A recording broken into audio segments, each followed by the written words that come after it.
Ekabo, welcome. Agboato, blessing of long life. Adupoi Ori Egun, we thank the ancestors for their wisdom.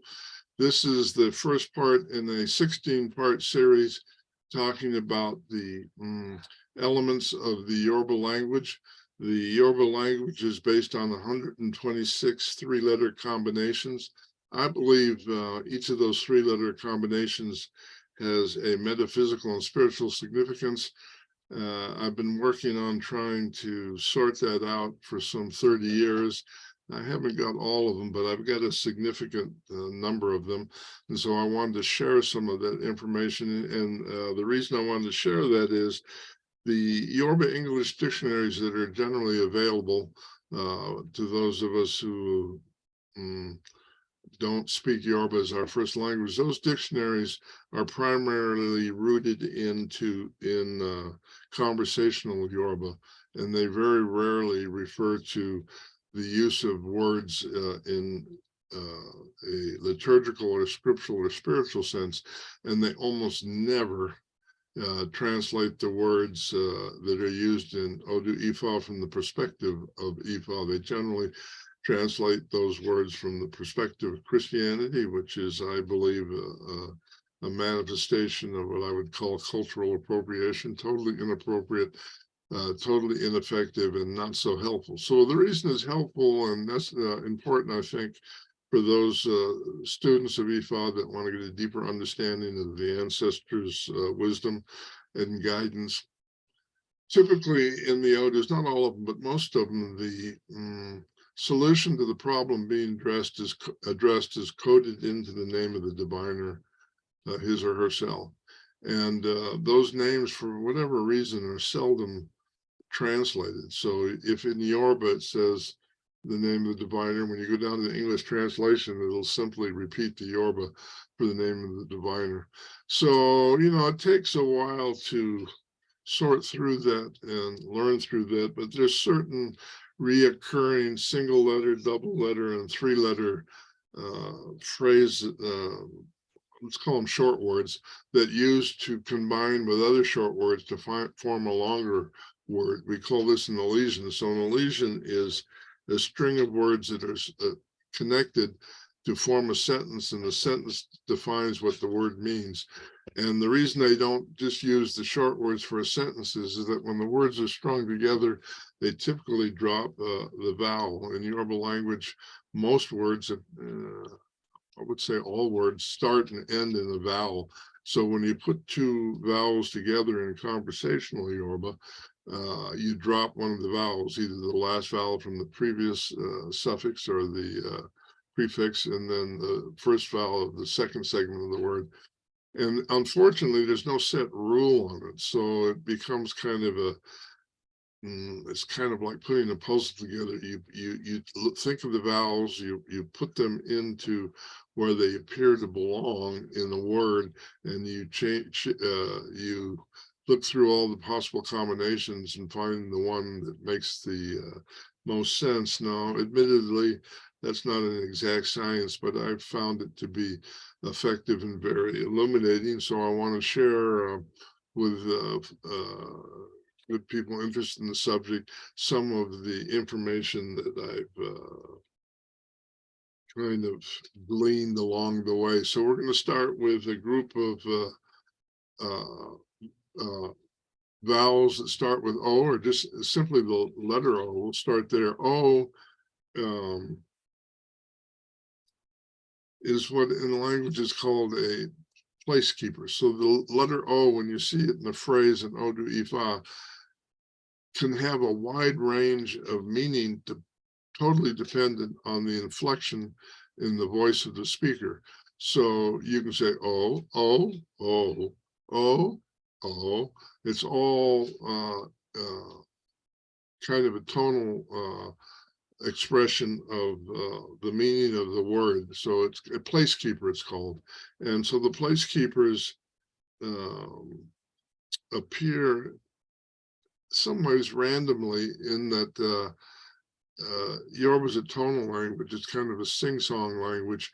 So the O helps the flow of the melodic aspect of the language, if that makes sense. So we're going to start with the letter O. In addition to being a place keeper, the letter O can mean she or you.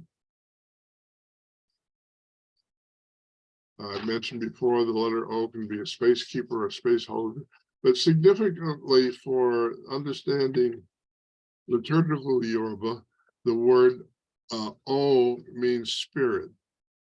So it's a prefix in a lot of sacred words, and a lot of words found in Ariki or invocations, and certainly in a lot of words found in Odu Ifa as it relates to spiritual influences on the issue being addressed. So O, if you're trying to break down the legion of the word, the first, let's say the first effort or the first guess, I guess, would be O, meaning spirit. But there's also the common prefix of Olo. Now, Olo in conversational Yoruba means miller, one who grinds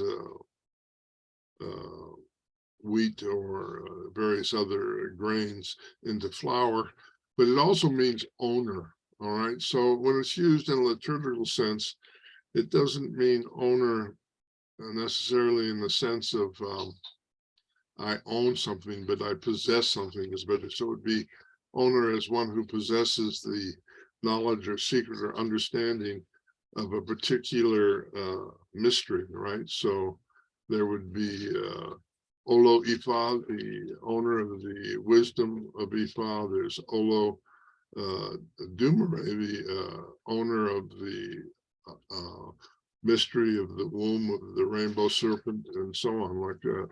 So the next word I want to discuss with an O as the prefix is Ola, which would be the spirit of light. That's part of the word Obatala.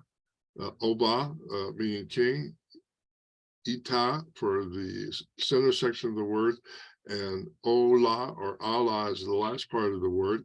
That's frequently translated as king of the white cloth.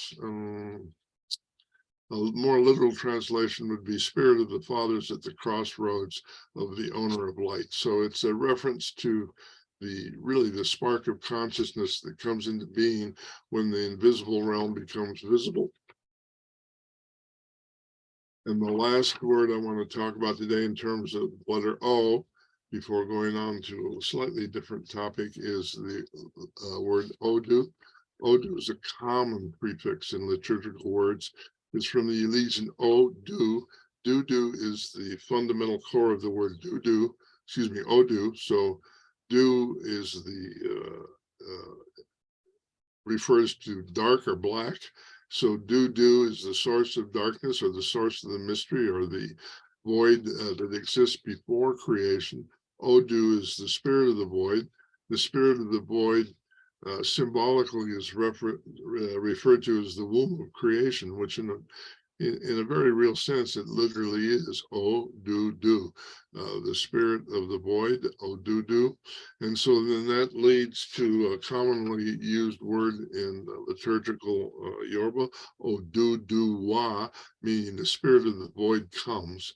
The word wa means to come. It's really the word Iwa in the liturgical sense.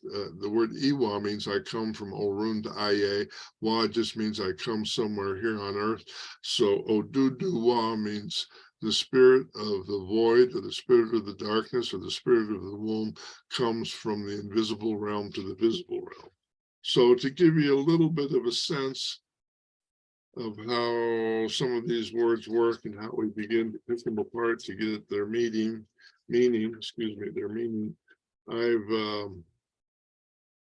taken a few words that refer to what I call categories of spirit. In other words, we're all familiar generally with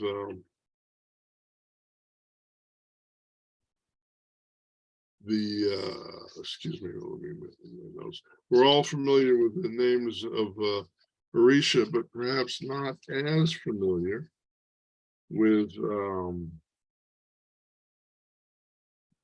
words related to types of spirits, if that makes sense. All right.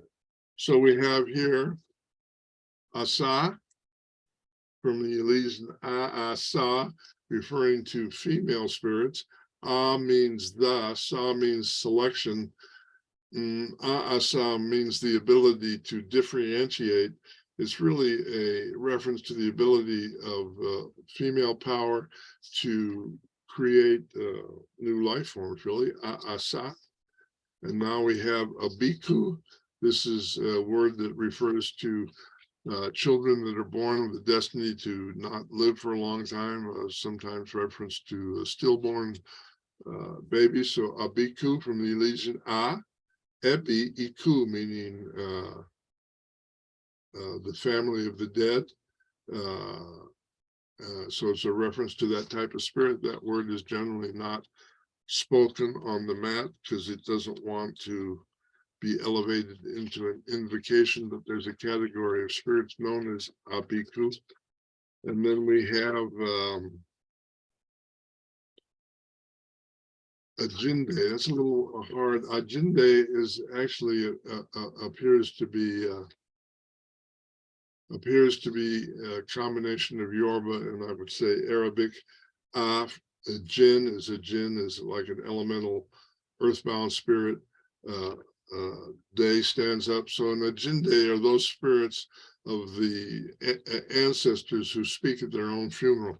So typically in a Yoruba funeral, there will be a medium to channel the last will and testimony of the deceased.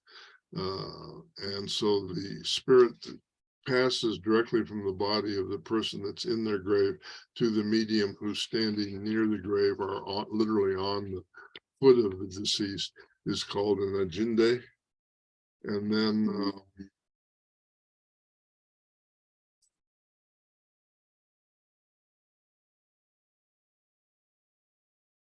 Ajobi, Elysian A Ojo, Ebi, meaning the face of the family. So that's a reference to female ancestral spirits. And Ajogun, A Oju Ogun, meaning facing the medicine, the face of the medicine. Ajogun is different from Ajagun, which are considered disruptive spirits. Ajogun would be healing spirits. So that's our lesson for today. I hope that made some sense. You might want to relook at this and take some notes. We'll speak again. Odabo.